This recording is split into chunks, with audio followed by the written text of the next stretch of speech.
ก็ยิ้มเย็นใจก็ยิ้มเย็นเมื่อยามตัวก็ยิ้มเย็นใจก็ยิ้มเย็นมาสมตาพรลีเป็นพรลีผลประโยชน์มันซ้ำเป็นลองตั้งสุขกัดเย็นใจก็กัดเย็นยามบ่เหลียวตัวยิ้มเย็นใจยิ้มเย็นมาก่อนใจนี่ซ้ำกัดเย็นมาสุขามันมาเมื่อยามเป็นลองตั้งสุขามันมาตัวเขา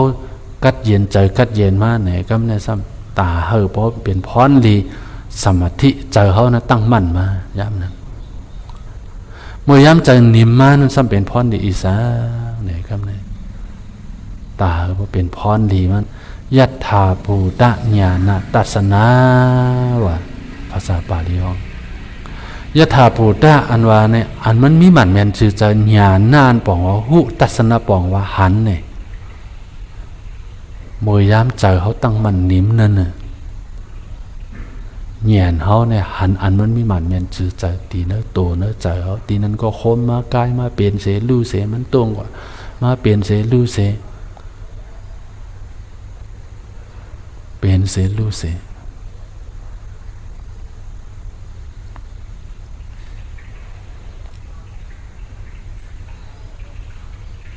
มันหนึ่งว่ายุกยักมันสันยับเป็นเสลู่เสเจอลีป่อมาเป็นเสลู่เสเจอให้ป่อมาเป็นเสลู่เสอย่างนั้นก็หูจำอันในห้องจือว่ายัตถาปูตะญาณตัสนาภาษาบาลีห้องว่าพอเขาหันเป็นลู่นะย้ำมาเลยในย่อเกี่ยวเขามาเข้าการตราตีไหนบางตราก็ในตั้งแต่เจมวันที่13นั้นมาโมฟกมาเอาเตะออกว่าในเป็นเดือนSeptember วันที่21/2/12เขาติผาดกันมาพวกมาเนี่ย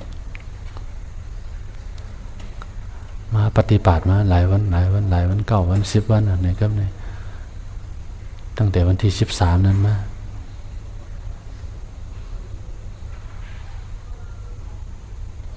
ตั้งแต่วันเข้ามานะมันก็มี10 วันอย่างนั้นหันขันหาเป็นลูกเก้าตรานั่นคึกแต่นะตัวดีๆนะตัวนั้นพอตัวจำตีเก้าตรามันหนึ่งยุกยักมันต่ำมันแตงมันคมมันกายมันเจ็บมันแฉบมันสันยับจะได้ไปหันเก้าตราในก็กับตัวจำใจก็ได้เป็นสังนะตัวจำใจได้ก็ดีกิเลสายมันไม่มีตีใจมากยันโพยันตีปอนก็มันก็ตีปอตีใจพอตัวจำใจอะไรก็ตัวจำใจเป็นลูกป้อมตัวอะไรนี่ก็มาตัวจำยกเตะเป็นลูกตัวจำใจเป็นลูกก็ในตัวจำยกเตะเป็นลูกก็ยังไปพาหันไปพาหู้จักนี่ก็ถอยหลังมาล้มเข้าล้มออก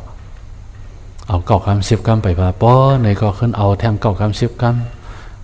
10 กำปอกกำ2นี่ก็ไปพาป้อไปพาหันเป็นลูกนี่ก็ขึ้นเก่าแทงกำที่3เมื่อย่ำนั้นเมื่อพ่อล้มเข้าล้มออกว่าเจอเขาเป็นดูลุงตัวซ้อมตีเจอพ่งปิวออกตัวซ้อมตีเจอเขาเจออยากกาป่อมากนี่ก็ตัวซ้อมตีเจออยากกาบางปองเจอน้อยอกน้อยเจอในแอนนาเพิ่นหันเก้าตราเก้าข้าสัมพันธ์หันก็เจอแอนนั้นก็ตัวเจอเลขหนานี่ก็ตัวตีเจอเขาเลขนั้นมันก็เปลี่ยนตราเนาะเจอเลขหนาป่อมากนี่ก็เปลี่ยนเสรู้เสมองปองเนี่ยมองได้มองเจอมองนั้นป่อมานี่ก็ตัวจำตีจังมองนั่นป่อมาเปลี่ยนเสลู่เสมองปอปังตรานี่ตีเลยเมื่อจอมเบี้ยวหนึ่งก็ตัวจำตีจังเนาะจอมมองปอสักคนเจอเนี่ยโอ้ปังตรานี่ตีเลยผ่านยันกันนะยังเคยถ่อมตราแท่งอยู่ยังเคยปฏิบัติอยู่อำกวามเนี่ยอำปอกเมื่อในปังตราซ้ำตียาวเนี่ยเสลายแต่ขนาดตัวตีเจ้าเสลายนั่นมันเป็นเสลู่เสเจ้าเนี่ยเป็นตราหมดเลยเขาตกเจอในก็หูจอมอันเมื่อเขาตกเจอจะได้เป็นตราหมดแล้วยัตถาภูตะญาณตัสนาเนี่ยอันมันมีหมันแบนเนี่ยเนาะหันอันมันมีหมันแบนจืดใจเนื้อตัวเนื้อเจอมันก็มีอีสังมันก็มีเป็นรู้เจ้าไหนกล้วยมันคมมันกายป่อมาเป็นเสรู้เสมันสานมาจับป่อมาเป็นเสรู้เสตีสีมัมจอมหัวหอมมันตึกเป็นเสรู้เสทีนี้ผ่ามือเจ้าหนึ่งทั้งชานสันยับจะป่อมาเสเป็นเสลู่เสตีหิมข้างเขาฝ่ายขวาเจ้าหนึ่งสังมันดึงมายุกยักเป็นเสลู่เสตีหลุดปีไก่เอาตั้งวักลุดนั่นไหนก็ฝ่ายซ่านเป็นเสลู่เสชิโคต่อปลายตีนเขาเจ้าหนึ่ง มันหนึ่งว่ายุกยักมันคมมันไกลมันเจ็บมันแสบมันตรงมันหนึ่ง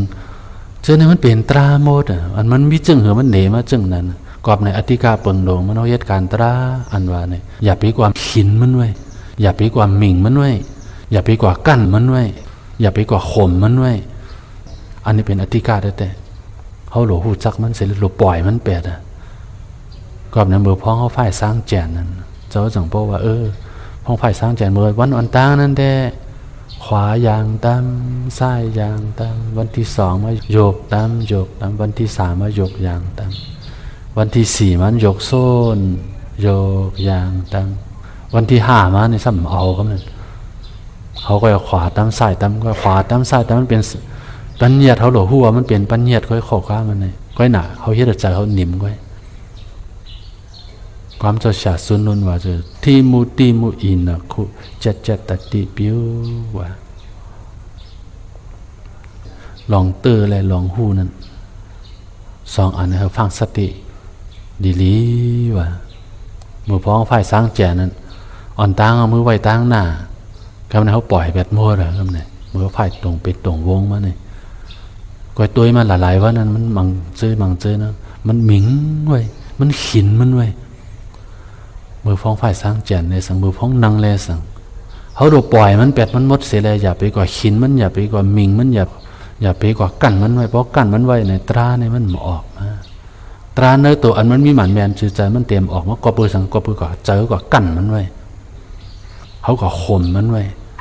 เพราะปล่อยไปเป็นตามสภาวะเฉพาะมันทั้งห้างมันอะไรก็นั่นเนื้อตัวเนื้อใจมันตีปอมาเพราะปอมาเนี่ยยัตถาปูตะญาณตัสนาเนี่ยก็ไม่เนี่ยอันมันมีหมันแมนจือจากอีแสงเนี่ยก็เขาแต่หันจามันคมมันกายมันเจ็บมันแสบมันหนึ่งเจ้าเนี่ยเขาแต่หันมันมีหมันแมนจือใจเพราะหันหมันแมนจือใจเจ้าไหนยาวสัมมีพรลีอีแสงตาเฮ็ดถ้าเป็นพรลีอีแสงเนี่ยพรลีมันตามันเฮ็ดเถอะมันยางก้าวสู่ตีนั้นลองเบื่อหน่ายไทยของความเบื่อหน่ายน้องอิ่มมือจ้านจางใจมันตีปอมาอิ่มมือจ้านจางใจจึงหือมันตีนั้นก็ตำตีนั้นก็แต้งตีนั้นก็เจ็บตีนั้นก็แสบโอ้จิโคต่อไปตีนหาตีนมันดื้อเศร้าสัมพ่อมันมีแล้วโตเนี่ยมันเหตุการณ์ต่อห้างมันตีนั้นก็หนึ่งมายุกยักตั้งหูก็เจ็บตั้งหน้าเจ้านี่ก็มันตึดแก้มเจ้านี่ก็มันนักหน้าผากนี่ก็นักที่หัวอกที่หัวหมาเจ้านี่ก็มันนักจิกหัวต่อไปตีนเจ้านี่โอ้มันต่ำมันแดงมันเจ็บมันแฉบมันเบียบแงนเซอยู่ตาเซเลยเพราะหันขันดาเป็นดูอันมันหมันเมนจือเจอก่อนอันเป็นยัตถาโปตะญาณตัสนะอันนี้ก่อนจังเตยางก้าวสู่ถึงตีนึกเป็นตาญาณอันใดเลยนึกพิธาเนี่ยภาษาบาลีนั้นมันอิ่มเหมือจ้านจางใจตีขันตาเขาปอมาเสียเลยครับสึกตัวมันแท่งติ๊กตีในมันก็ว่าเป็นเจ้านั้นมาเสียเลยเขาสัมปล่อยแปดกว่าเสียลายได้แต่ตาเดียวว่าถึงในตีในก็มันเจอของลาย2-3 วันมันถึงในก็พอปฏิบัติ10 วันในก่อนมันติดต่อกันมาต่อกันมาเนี่ยพอหันเก่าตาลีเนี่ยตั้งแต่จะมาวันที่1เนี่ยอันนี้มันเด็กใกล้ๆมาปอตีเนี่ยวันที่6วันที่7มอคันนั้นมันเด็กปอเนี่ยสังว่าสติลมล้ำกว่าลัดต่อกันมันนำตีหนึ่งหางมันลองกว่าลองมาซ้ำมีสติกาคือก็หางมันซ้ำด้วยเหยียนขันถาเป็นดูมันติดต่อกันก็หางมันเหยียนอันนี้มันขึ้นมาเลยเหยียนอันไหนเพราะว่าเขาอิ่มมือจ้านจางใจขันถามันปอมาไหนมันสูงขึ้นมาไหนเพราะเขาอิ่มมือจ้านจางใจขันถามันปอมาไหนก็มันซ้ำเป็นตาเป็นพรดีอีสาผลประโยชน์มันพรดีมันยังก้าวสู่ตีเนอความอันว่าวิราคะอันว่านั่นนี่กางยันรากะกิเลสก่อน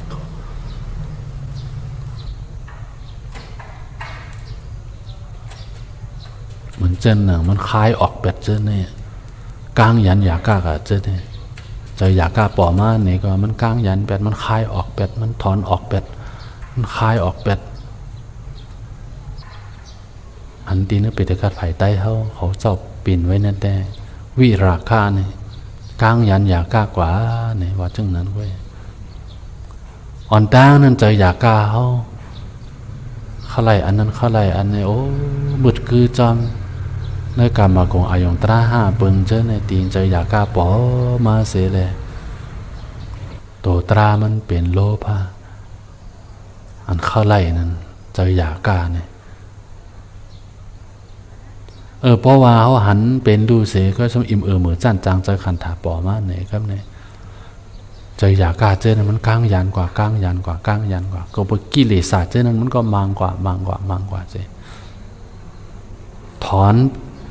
อยากกล้าเจอนั้นมันออกกว่าทิกออกกว่าทิกกิเลสมันมังกว่าเลยก็เพื่อหันขันถาเป็นรู้ก่อนนะเป็นรู้นะมันก็อำผัดนะมันก็หันตัวเป็นเจ้าจังเพราะว่ามือพ้องล้มเข้าล้มออกนั้นเขาหูจ้อมสอดกล้องจ้อมกันกว่าเจมต้องเป็นรู้มังคำก็กับตัวจ้อมตีล้มเข้าล้มออกมังคำก็มาตัวจ้อมตีมันเป็นรู้ตีเก้าตรามังคำก็ตัวจ้อมล้มเข้าล้มออกมังคำก็มาตัวจ้อมตีเจ้าเป็นรู้เขามันก่อจ้อมก่อนก่อจ้อมเพราะหันขันถาเป็นรู้จิโคต่อไปตีนเขาเจอนั่นกิเลสมันตีก้างยันกว่าติ๊กเพราะข้างยันกว่าเนี่ยกิเลสเพราะข้างยันเจอเขาเนี่ยมันติเป็นจึงหืออันในตาเป็นพ่อนลีป่นหลอดมันภาษาปาลีห้องชื่อว่าวิมุตติว่าเนี่ยวิมุตติไทยเขาเนเป็นความหลุดพ้นลองป่นหลอดนะเจอเขาก็ป่นหลอดมือย้ำเจอข้างยันอยากการหนึ่งแก็บหนึ่งคำนะเจอก็ป่นหลอดลองกิเลสก่อนหนึ่งแก็บหนึ่งคำป่นหลอดกว่ากิเลสหนึ่งแก็บหนึ่งคำจูบพ้องตัวเป็นดูอยู่ในนี้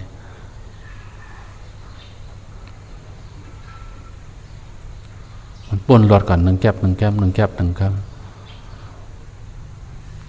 พอป่นหลอดก่อนหนึ่งแก็บในครับ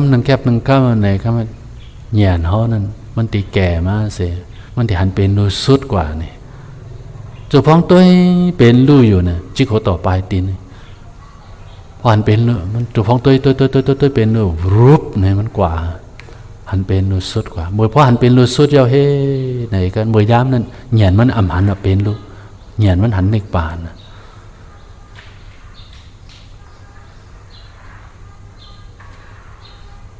อันนั้นเมื่อย้ำเหยียนเนาะหันขันถาเป็นรูสุดเสลงเลี้ยงหันถึงในป่านย้ำนั้นอ่ำหันเป็นรูหันในป่านย้ำนั้นอันนั้นห้องชื่อว่าวิมุตติญาณทัศนะว่ะภายไทยเขาเนว่าไว้นั้นความรู้เห็นความหลุดพ้นว่ะมีเงียนอันหูหันลองป้นหลอดนั่นนะอันนี้ลาดถึงปกวนมันหันเงียนกันถาเป็นดูสู้จะเข้าสู่ถึงโสดาปริมาโก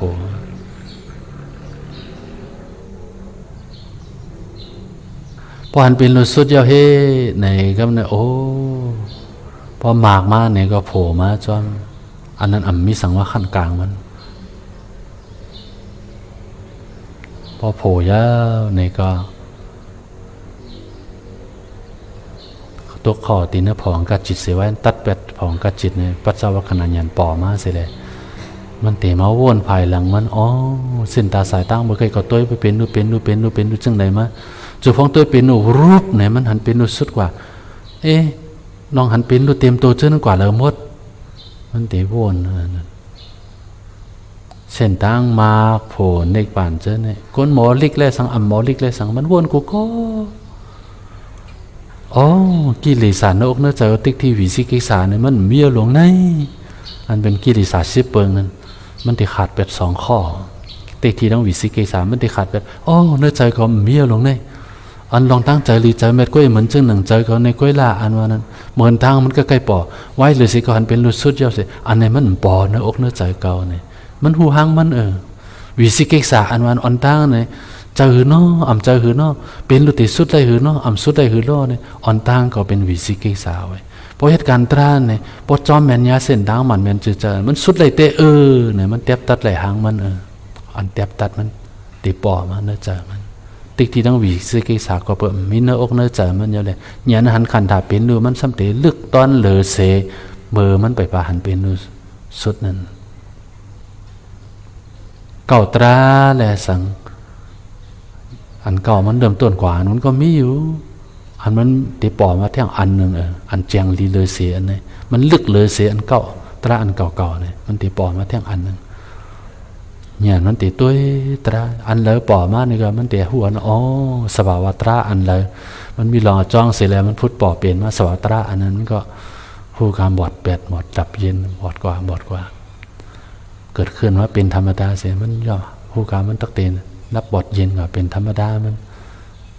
มันเตะหูจักหันถึงหันหาเป็นดูแจงแรงลีเลยเสียมือมันไปหันเป็นดูสุดหางมันตั้งหางมันเตะแทบตัดไหลหางมันขอกว่ามันในยอกี่ใกล้ๆถามเจ้าอยู่เจ้าหนีตราหลายตีหลายตั้งเนาะตั้งแต่โมเห็นก็บอก84ตัวถึงย่านโมเลี้ยวเนี่ยมี28 ปีหนีตรามากูตีกูตั้งนะเมื่อเจ้าตั้งแต่หนีตราอายุยังน้อยอายุ27ก็เมื่อพ้องตั้งแต่หนีตรามานะน้องโตทบกับตีตราตีหนึ่งตีโตทบน้อยยอกี่เลยสังเดินเจ้าเนี่ยมองพอเขาถามเจ้าชาค่ะเพราะว่าพวกเขาปฏิบัติตรากันเนี่ยเขาเตะผู้ไรอยู่ฮะเขาหบทบตราเนี่ยเป็นเจิ้งหือเนี่ยพอปฏิบัติตราเขาเตะผู้ไรห้างเขานอนเจ้าก็ตอบว่าติ๊กที่วิสิกิสามีเนี่ยเขาเตะผู้จักห้างเขาเหมือนเจ้าเขามียอกาตั้งเป็นนะนั่นเพราะกินเมนยาเนี่ยก็ยกกระตั้งเป็นหายกว่าเนี่ยตัวมันตั้งตัวมันเขาตีหูห้างเขาอันนี้เหมือนกันอันเขาปฏิบัติตราอันว่าในอธิกาเปิงหลงมันอย่าเปความคินมันไว้อย่าเปความมิงไว้เมื่อย้ำเจอเขามันไหลจอมอายงในก็หูจอมอ๋อเจอก่อนไหลจอมหางพังเสียงไอ้สาตั้งต้มเตือนยาอยู่ลงในก็หูจอมขึ้นมาตัวเปลี่ยนดูเมื่อย้ำเจอเขากับมิงมันไว้ขินมันไว้ข่มมันไว้ตีโตเจ้านั่นเลยสั่งเขาก็หลบหูจอมหลบปล่อยแบบมันเสียเลยขึ้นมาตัวเปลี่ยนดูกำลังเส้นทางสายกลางอันวันมัชชิมาปฏิปตาอันนี้เป็นเปิงหลวงมันเนี่ยแต่พอตัวจำหันเป็นดูป้อนไหนเขาก็หนดทัดสางตัวตีนตัวเจ้าแท่งก่อนเขาหันเป็นดูอยู่มันจ่องกับมิงไว้ขินไว้เสตีจึนไว้เสตีกันไว้เสตีจ่องมีไหมพอมีเขาหลุดปล่อยแปดมันปล่อยแปดเท่ามันกว่าจอมสภาวตรามันตั้งหางมันเป็นดูเหยียนอันหันขันถ่าเป็นหรืออันจังเลี้ยงดีอันไหนห้องจือว่ายัตถาปูตะญาณตัสนาพอตัวจอมกับตัวจอมเหยียนอันหันขันถ่าเป็นหรือสุดนั่นสับคนห้องจือว่าวิมุตติญาณตัสนาวะพอหลัดง่ายๆมากนี่ก็วิปัสสนาญาณตั้งโลกุตรามากญาณหลัดง่ายๆมัน2 ข้อนี่ก็ในอันสืบตัวตราว่าพอพันถึงเป็นสุดยาในในอกในใจมันติดที่ต้องวิสิกิสามีเสียแล้วมันตัวละตราในตัวในใจนะพอสติเข้ามากำเดียวก็หันเป็นดูกำเดียวตีล้มเข้าล้มออกปล่อยมันเป็นสภาวะมันตั้งห้างมันพอสติเข้ามันหันเป็นดูกันเดียวตัวจำก็ก้อยแหละกับในยอกี่เขากูก็กูคนทั้งหมดทั้งสิ่งภายหน้าเป็นลู่ภายหลังหยันจอมหูลู่แลหูกึกกันเตเจ้าหันเนปานในอ่ำไกเอาหยันไปจังหอดอ่อนกันสืบด้วยตราเป็นลูเนื้อตัวเนื้อใจห้างผามันกว่าละผู้อันเปิดปาตราเตเปิดปาผู้นั้นอยู่อ่อนกันสืบด้วยตราขันตาเป็นดูกว่าละตราเตขับเครื่องปันอยู่ตราเตขับเครื่องปัน